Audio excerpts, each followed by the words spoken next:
Congress, c'est le village francophone qui réunit les territoires, qui réunit les acteurs. Une journée intense hier avec une première session de pitch full English, puisque évidemment, on est francophone, mais on n'a pas d'état d'âme, bien au contraire, pour aller pitcher eh bien, dans les langues en néerlandais, en allemand, en langue, n'est-ce pas, en mandarin, en breton, on en parle dans quelques instants. Une journée de pitch, une première tech revue, la deuxième tech revue, ce sera demain, et bien lors du grand débriefing, où vous trouvez vraiment des tendances de très haut niveau. Et aujourd'hui, eh bien, comme à notre habitude, en français, avant le démarrage de la session de pitch de 11h30, eh bien, on va vous présenter quelques-uns des partenaires, des territoires, des acteurs de cette édition eh bien, 2022. Alors, on n'a pas d'accueil traditionnel, et ça, on n'aime pas ça au contraire. On fonctionne tranquillement aujourd'hui, on est plus genré, comme on dit. On va commencer avec la Wallonie, qui est évidemment un territoire fondateur du village francophone. Bonjour, Yvan Pachen. Bonjour, Lionel. Bon, alors, deuxième jour, j'ai cru comprendre qu'hier, c'était vraiment une journée déjà très, très, très électrique. Beaucoup de contacts, c'est un peu ça l'ambiance de ce Mobile World Congress 2022. Oui, tout à fait. On sent que voilà, les entreprises sont contentes que ce soit pas encore tout à fait une édition normale, mais ça s'en rapproche beaucoup. Par rapport surtout à l'édition 2021, qui va être très très calme. Donc, on sent beaucoup d'enthousiasme et d'activité sur le stand Belgique. C'est vraiment réjouissant de voir ça. Alors, après 2 années quand même compliquées. Alors, une présence Belgique, hein, ça c'est intéressant aussi. Donc, la Wallonie, Bruxelles capitale. Je ne sais pas si Carmen va nous dire bonjour ici sur le plateau d'ici demain. Et Gilles, alors, en présence aussi avec quelques-uns des champions de la technologie wallonne. Est-ce qu'on peut en citer quelques-uns à la volée? Est-ce qu'on peut, voilà, c'est un peu les petits chouchous. Certains vont d'ailleurs pitcher aujourd'hui. On va pouvoir déjà vous donner quelques confidences sur les candidats wallons qui seront en compétition dans moins de 20 minutes maintenant. Oui, donc bonjour Marc Lionel. On aura effectivement plusieurs boîtes wallonnes qui vont pitcher aujourd'hui. Certaines ont pitché hier. On est en configuration belge, comme tu l'as dit, avec 35 sociétés belges présentes sur le salon. On aura aussi des candidats flamands. Voilà, il y aura les 3 régions, la Flandre, la PR3 et le Pays-Bas. Ça, c'est une bonne nouvelle. Alors, des sociétés, on va avoir AGC, qui peut présenter des antennes transparentes, un technologique. On a Human Track, le tracker au niveau IoT industriel. On a eu hier The-Event, application pour manager via blockchain l'événement pour les organisateurs.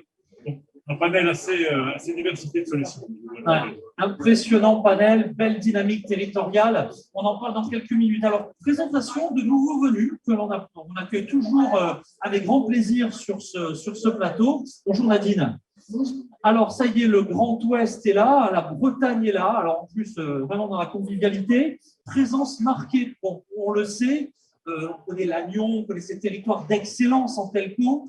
La Bretagne, ça garde ce leadership vraiment en matière de technologie, et notamment de technologie mobile et de technologie télécom. Oui, tout à fait. Du coup, à l'Agnon, vraiment sur tous les territoires bretons en général, et à Rennes, notamment, on a des gros pôles d'excellence. Et beaucoup d'entreprises viennent s'installer en Bretagne parce que voilà, la Bretagne est reconnue comme un territoire d'excellence dans le domaine du digital, du numérique. Alors, quelques-unes des entreprises qui sont sur le pavillon cette année, ici même au Mobile World Congress. Alors, on accompagne 7 entreprises en fait sur le Mobile World Congress, dont la société Spike Labs, qui est une société qui propose des solutions de facturation en masse en fait, auprès des grands opérateurs. On a la société Blacknut, une société de gaming, une société SmartVisor. On les aura peut-être demain en compétition, certains, puisqu'on parlera beaucoup de content demain, de contenu et de device. Hein. Oui.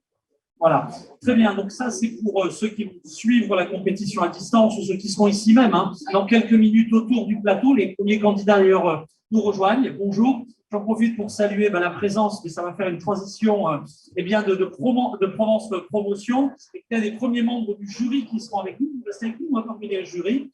Et puis, allez, pour se quitter avec un petit clin d'œil, pour ceux qui sont sur le Mobile World Congress, un moment de convivialité tout à fait breton cet après-midi. Est-ce que les cousins wallons sont invités, bruxellois également? Un petit temps fort, c'est à quelle heure cet après-midi? Alors, on organise une fête partie à 17h cet après-midi donc sur le pavillon de France et tout le monde est bienvenu. On accueille tout le monde en Bretagne. Donc, voilà, le grand village francophone et bien au pays des crêpes. Merci pour être avec nous et merci pour cette belle dynamique. Alors, Laetitia Bichassi qui remettra tout à l'heure un welcome pack au gagnant nous a rejoint.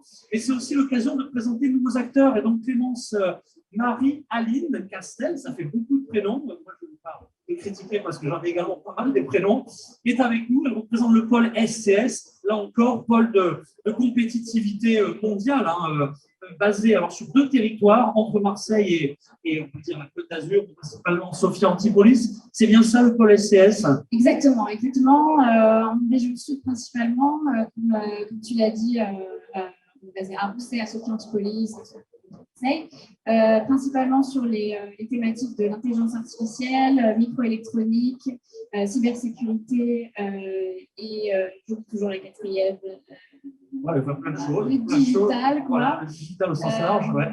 Et du coup, voilà, on a accompagné nos boîtes PSS, on est présent, on cherche des financements pour eux et on est notamment impliqué dans des projets européens comme le projet Security.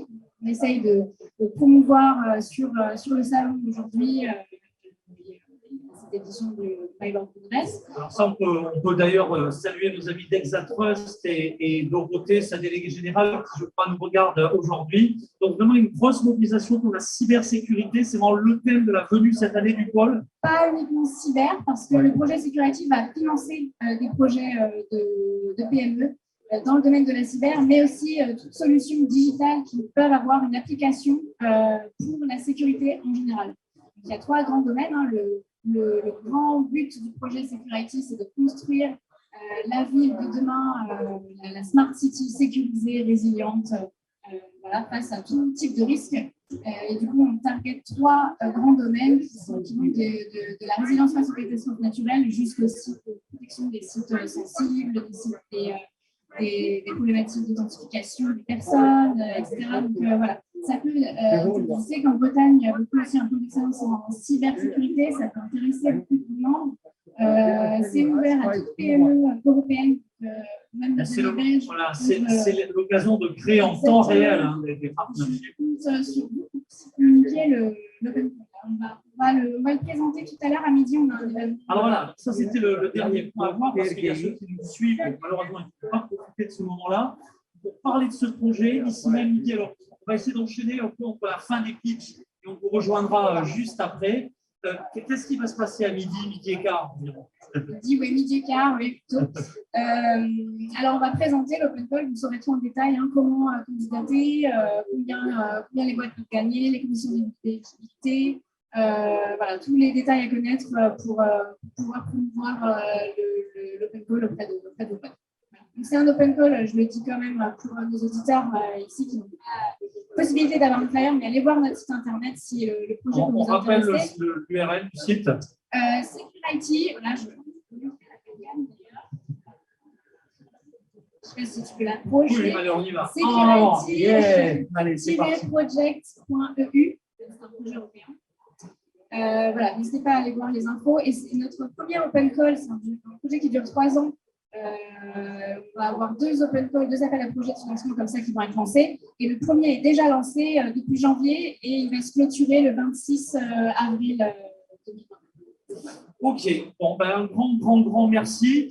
Je ne sais pas s'il y a des gens d'Infranum qui nous ont déjà rejoints. En tout cas, si c'est le cas, on les salue. En conclusion, Guy, j'ai 2 jours encore de temps fort. Est-ce qu'on peut également donner quelques-uns des temps forts ou ce qui va se passer sur le stand de la Wallonie et de Belgium en général jusqu'à demain? Enfin, pas demain, d'ailleurs, ça continue même. Nous, on s'en va demain, mais il y a des gens sérieux qui bossent jusqu'au bout. Il y a un happy hour tous les jours.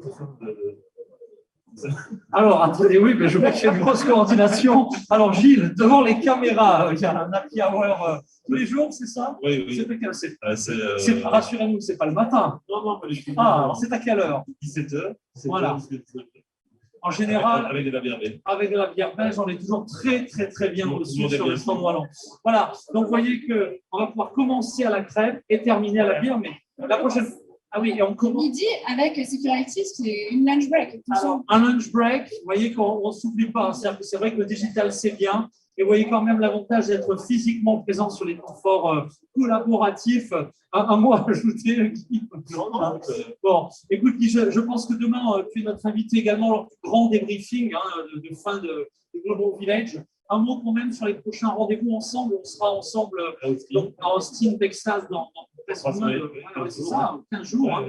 Là, à Nover-Nesseux, on fait toute une série de rendez-vous. Vivatech, qui sera un très, très gros rendez-vous.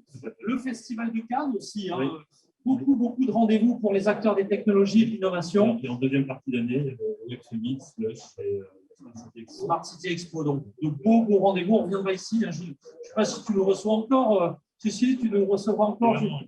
Bon, ben c'est parfait.